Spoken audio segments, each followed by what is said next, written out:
Welcome, friends. Pour your favorite cup of tea, coffee, or cocoa and settle in for Sips from the Sip from the Utica Institute Museum. Sips from the Sip is all about sharing the history of little-known people and places in Mississippi. We're serving up truth, justice, with a dollop of sass. I'm your host, Greene. Today's episode is the 28th of a multi-part series of readings and discussions from the book Black Man's Burden. Joining me today to discuss Chapter 14 is Mrs. Brenda Baker-Jones. Baker-Jones was an instructor of sociology on the Utica campus. We want to welcome to our podcast today Mrs. Brenda Cooper-Jones. Ms. Jones has worked on the Utica campus for many years. She worked first at the high school, I think. Correct. And then she worked over on the college side. So I want her to come to us in her own way. Tell us a little bit about who she was when she was on this campus. She used to do such great programs. One of the things I remember she did was in her family class, she had a wedding every year that the students took part in. She was also really adamant about teaching the history of the Utica campus to our students. So, Miss Brenda, what did you think of Chapter 8? That was Chapter 14. Good evening, I'm sorry. everyone. Thank you. And I'm glad to be here on this afternoon to be a part of the podcast for Hines Community College Utica campus. I am Brenda Cooper Baker-Jones, as some of you might remember me as Mrs. Baker when I was on campus. And I was there for 26 years. And I retired in 2021. And I am now teaching over in Faraday, Louisiana at Concordia Education Center. And while at Utica, I did teach sociology. I taught marriage and family and ethics relations. And as Jean was just saying about the marriage and family class, we had a wedding every year, and that would be their final examination. Everyone asked me, how did you get them to do that wedding? But that was actually their final exam grade. And in doing the wedding, the mock wedding with the marriage and family class, while I was on the Utica campus, we had a lot of other departments that was a part of that wedding. And it taught the other students as well how to plan a wedding, how to budget a wedding. And we used culinary arts to do the reception. So they learned how to do a wedding reception, how to budget, how much food they would need. So that was their part. We had cosmetology and barbering as well. They would do the bridal party's hair, and the groomsmen, they would do their hair. And we had clothing and textile as well. They would do the bridesmaids' dresses for the wedding. And also we would have the teachers on campus would serve as the mother and father of the grooms. And we had soloists as well that was employees on the Utica campus. So it was a family-oriented ordeal, and everyone looked forward to doing it every year. And it was done the first week in April, I believe. And everyone will be asking, when is the wedding? When is the wedding? So. Yeah. And that's a key thing that you were talking about, that cooperation between divisions and how it was more than just your division. You incorporated the people, the students from other areas. So it was beneficial to more than one group. It was just not marriage and families project. And the other classes as well in the different departments look forward to helping as well. And teachers would ask me, okay, now when is the wedding? So we can put it on our calendar. When Dr. Jackson was there, he even was excited about the wedding. He was like, when you said a wedding, I did not know it would be this type or an ordeal. You did do a full wedding. And Dr. Kisei, when she saw the wedding, she was very shocked as well at the way that we did the wedding for that particular examination for the final grade. And she was wondering as well, how did I get the kids to do it? And I told them that was their final grade for that particular class. Well, what's so inspirational about you doing that, Miss Brenda, is that you did in practice what Holtzclaw talked about and did in his time. you did in practice and showed us the kind of cooperation, the kind of excitement he tried to instill in his students and in his faculty. So you are a living example of what we read about in this book, really. Okay, thank you. You are so welcome. So when we get though to chapter 14, he's talking in this chapter about the feeling of the people in the area, about how folks were in fear of moving around with the white folks in the area. And he talks too about when Dr. Washington came. So I wondered if you could tell a little bit of what you drew from chapter 14 and how we can relate that to us today. Okay, in chapter 14, he wanted to bring Booker T. Washington to the Utica campus, and they were in fear that if he was brought to the campus, that something would happen to him by people of other colors and religions or whatever. And they were fearful to bring him, and he asked a lot of people, their personal opinion. Did they think it would be a great idea? And there was a lot of people that had negative responses, and they was like, I don't think you should bring him because he might get hurt or whatever. And some people was like, well, are you going to protect him at all costs? And he was guaranteed that he would be protected if he accepted the invitation to come. And he sent out flyers to announce that Booker T would be making his arrival. And when he did get to Utica, the marshals was beside him, and so was he, to make sure that he did not feel uncomfortable. But when he was trying to get him to come, they was asking questions, he was like, well, what is your objection of him coming? And they were saying that they really felt that he would be harmed if he came to visit the Utica campus. And if they had any objections, what were the objections for him coming? And they was talking about, race, because of the different people in different cities and different powers may not want him to come. And they was afraid of what he would say when he got here, or when he got there on the campus, and would it spark something, and would it cause a riot or whatever. That was one of the things that they was trying to figure out. If he would come, what would it be a good thing, what have you. But he did come, and when he got here, it was a track. It was a train track in Utica at the time. And when he got there, and they was like, there he is, and they was like, no, that's not him. And when he got off the train, he got off with no hesitation. He was not afraid or anything. And he had supporters from all race. Everyone that came out, they were really glad that he was there. And when he accepted the invitation, they wanted the white people wanted him to do a separate speech or something, wasn't it? Yeah, that nature, with them, just them, but he didn't have time. So he didn't do that, but he was given the invitation to be in their presence.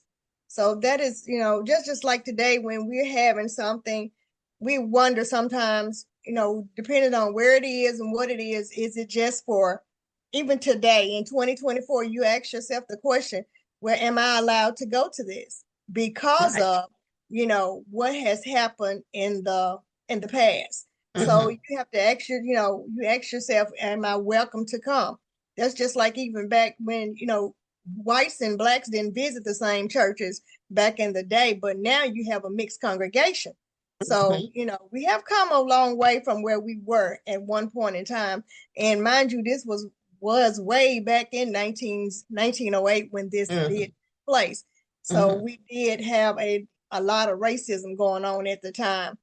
And the original plan was not to come to Utica, though.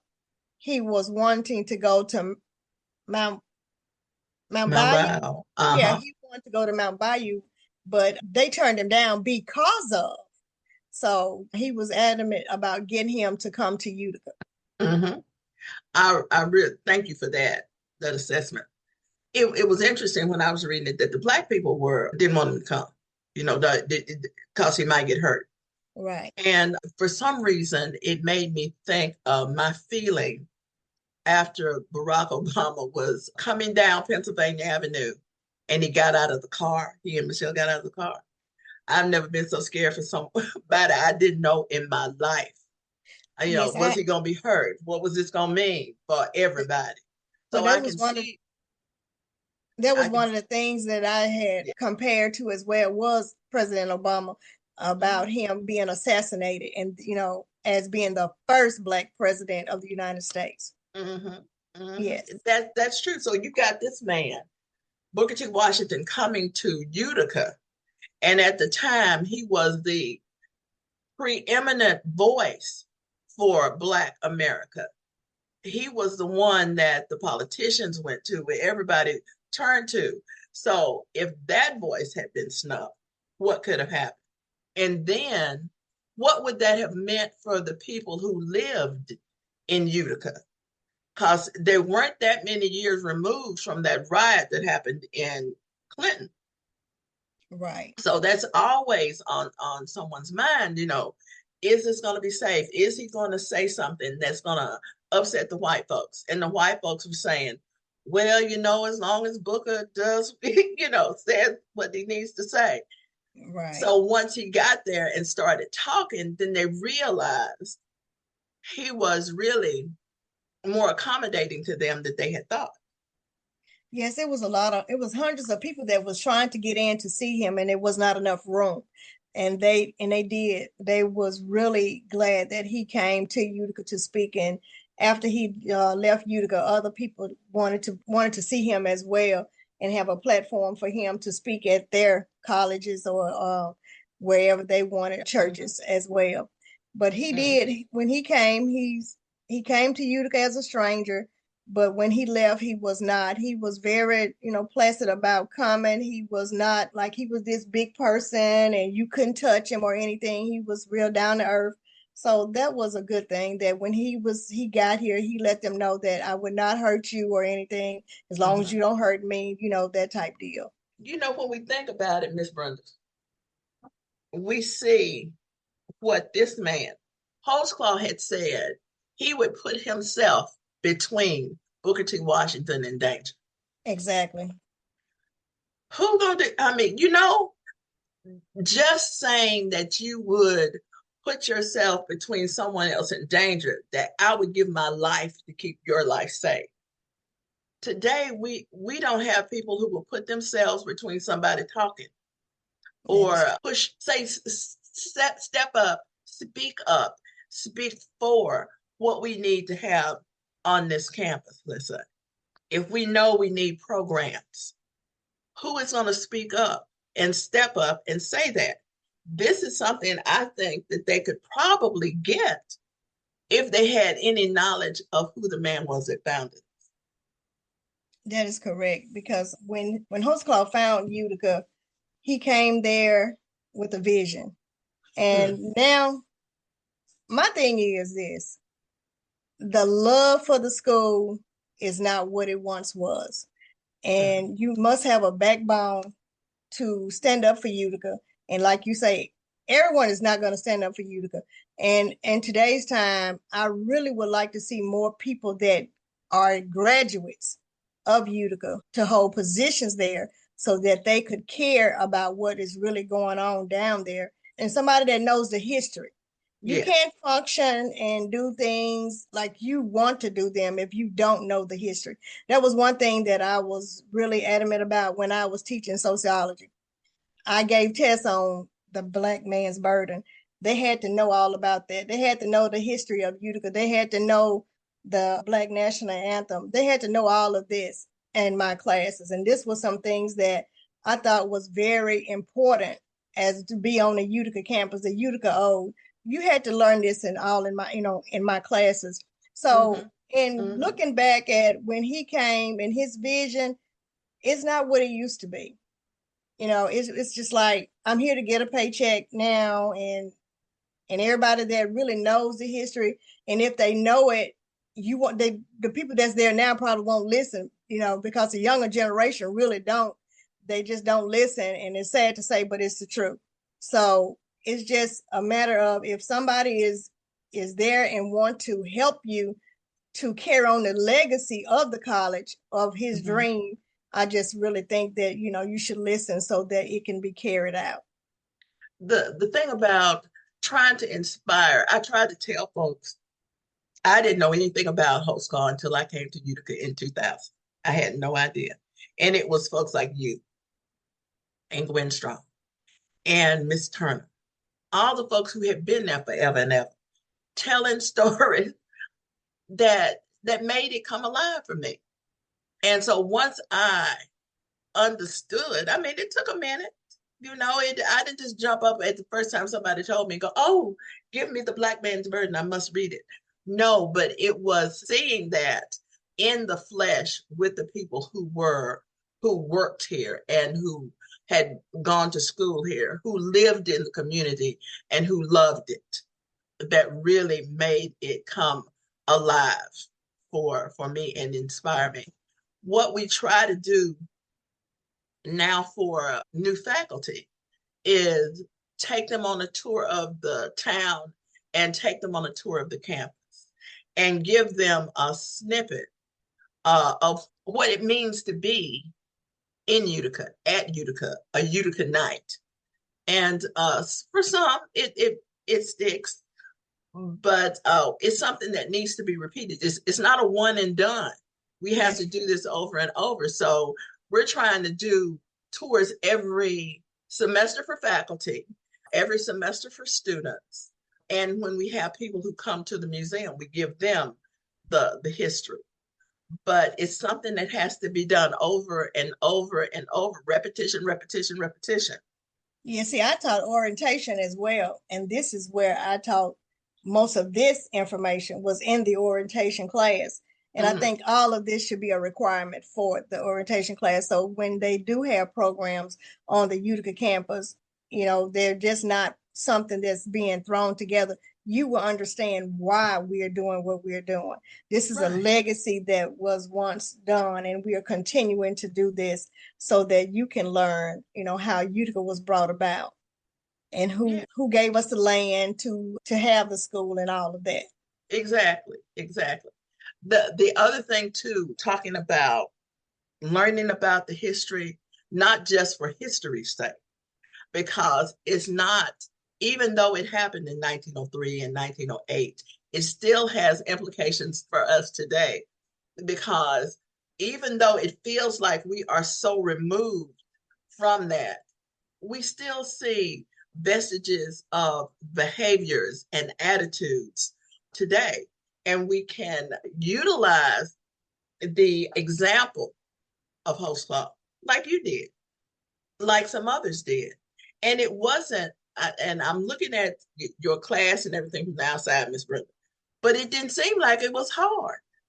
It was not hard. It was more informative, and you really got something out of it. It was enjoyable at the same time. And like I say, you would have to know the history. And I know you remember when the seal went missing out of the student union. Yes. When the seal went missing, I think I was probably the only person that was concerned about that seal. And I was telling Jean, I was like, we got to find the seal. That seal has to go back up in the student union because it had the 1903 on there when Host Claude did all of this stuff. So that was very important to me as well, because that was a part of our history. Did I tell you? I don't know if I told you or not. When we had Founders Day 2 years ago, 2 or 3 years ago, I was exhausted from Founders Day, and I got back to the museum, and one of the guys in maintenance came by, and he said, Miss Jean, I need to talk to you outside. And I was tired. I didn't want to go talk to him outside. So I fussed all the way to the door, fussed outside. And when I got out to his van, I saw the edge of that seal and I went to my knees. He had found that seal that we thought they might have melted down for. Exactly. To have that seal back in the archives. We have tried to see if we could get it back up in the union. We're still working on that. But the seal is not gone. Well, someone found it and had saved it. He said, "Is this what you've been looking for, Miss Jean?" I was like, "Oh, I'm so sorry. I fussed at you all here." well, But we good. did I'm find it, glad it Miss was Brenda. fine. We got Well, it back. We got that that's back. We also found the cornerstone for the union. That's back up. And Mr. Bell's information and J. Lewis Stokes' information is up and posted in the union. The only thing that's not up yet is that seal, but we do okay. have. Well, we're gonna get the seal put up. Okay, excellent, Okay. excellent. I'm not going to try to keep you all day because I know you've got things to do, and I'm just so happy that you decided to share this time with me as you did. I appreciate you agreeing to You're do welcome. I this. really enjoyed it. Well, thank you so much, and I appreciate you, and we'll see you next time. Thank you for tuning in for Sips from the Sip.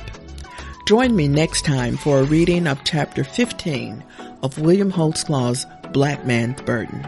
This program is supported by donations from our listeners. If you enjoy learning about the history of William Holtzclaw, the Utica Institute, and Mississippi, consider donating. To support Sips from the Sip and all the work at the Utica Institute Museum, visit our Patreon at patreon.com/Utica Institute. Until next time, this has been Jean Greene coming to you from the heart of the Sip.